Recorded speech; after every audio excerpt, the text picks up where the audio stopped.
चलिए रिफ्लेक्शन में अब मिरर को बारी बारी से पढ़ा जाएगा। मिरर में सबसे पहले प्लेन मिरर है और प्लेन मिरर के द्वारा कैसे इमेज का फॉर्मेशन होगा, उसका क्या नेचर होगा, इमेज कहाँ बनेगा, उन सभी बातों को देखेंगे। सबसे पहला, image formed by plane mirror. Object दो तरीके का हो सकता है, या तो पॉइंट ऑब्जेक्ट या तो एक्सटेंडेड ऑब्जेक्ट हो। पॉइंट ऑब्जेक्ट का क्या मतलब है, बहुत छोटा सा। एक्सटेंडेड का मतलब हुआ उसमें कुछ लंबाई होगी, कुछ लेंथ होगा। दोनों का हम देखेंगे। सबसे पहले एक पॉइंट ऑब्जेक्ट है।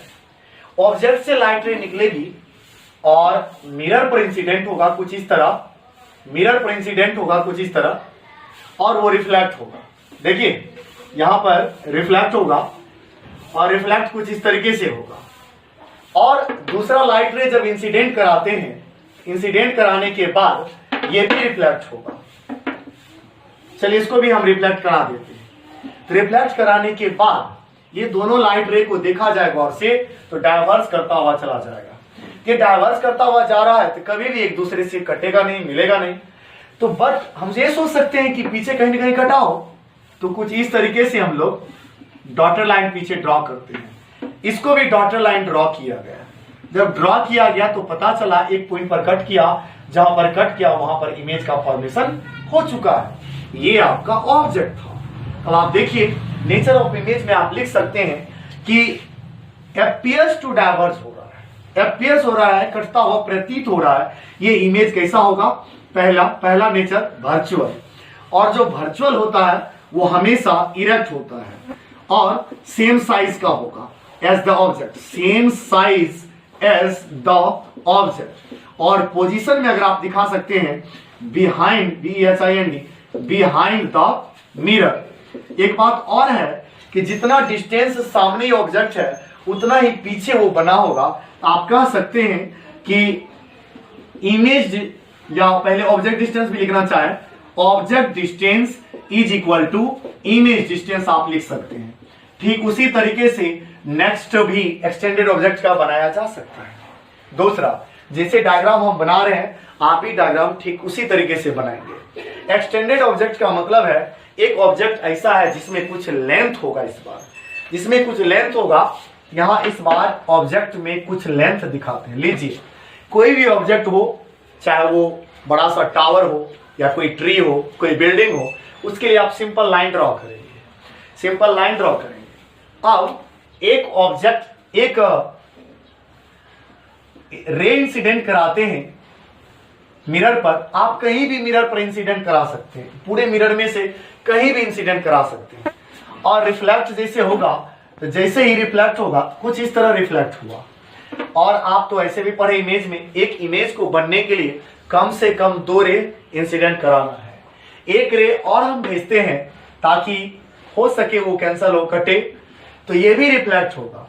जब ये रिफ्लेक्ट होगा तो देखिए ये भी रिफ्लेक्ट होता हुआ चलेगा और ये दोनों रिफ्लेक्टेड रे, जब भी इमेज का फॉर्मेशन होता है रिफ्लेक्टेड रे के कटने से बनता है, चाहे वो वर्चुअली कट करे या एक्चुअली कट करे। तो ये दोनों रे डाइवर्स करते हुए जा रहा है, तो आगे कहीं कट करने वाला नहीं है। इसको पीछे बढ़ाने से हो सकता है कट करे, तो हम इसको डॉटर लाइन से, चूंकि वर्चुअल है इसलिए डॉटर लाइन से यहां पर ड्रॉ करते हैं पीछे। और पीछे यहां भी इसको भी बढ़ाया जाए, इसको भी अगर बढ़ाया जाए तो पता चला यहां पर मिला। तो इस अगर टॉप पॉइंट का इमेज यहां बना तो ऑब्जेक्ट से सिर्फ 2 रे नहीं, इनफाइनाइट रेज निकलती है। तो इस तरीके से यहां से प्रिंसिपल एक्सिस पर मिला हुआ है, तो यहां भी हम प्रिंसिपल एक्सिस पर उसी कैसेल कलर से दिखा देते हैं। तो प्रिंसिपल एक्सिस पर मिला दें इस तरीके से, ये आपका इमेज का फॉर्मेशन हो चुका है। तो कहने का मतलब ये आपका ऑब्जेक्ट था। अगर आप यहां भी देखेंगे तो नेचर ऑफ इमेज में आप लिख सकते हैं इमेज कैसा है, पहला वर्चुअल। और आप देखेंगे जैसा सीधा रखा गया ऑब्जेक्ट, इमेज भी सीधा है। जो वर्चुअल होता है वो इरेक्ट ही था, ERECT। लेकिन इस पॉइंट में आपको यह बताना मुश्किल है कि उल्टा है या सीधा है, क्योंकि पॉइंट का क्या उल्टा सीधा करना, यहां पर लेकिन क्लियर पता चल रहा है कि इरेक्ट है और साइज जितना है उतना ही है। और दूसरी बात, इसको लिख सकते हैं क्या, सेम साइज। और ये भी आप देख सकते हैं कि मिरर से जितना डिस्टेंस पर ऑब्जेक्ट है, इमेज में मिरर से उतना ही पीछे बनता है। अर्थात इसको लिख सकते हैं image object distance is equal to क्या, इमेज डिस्टेंस, ये आपका हुआ।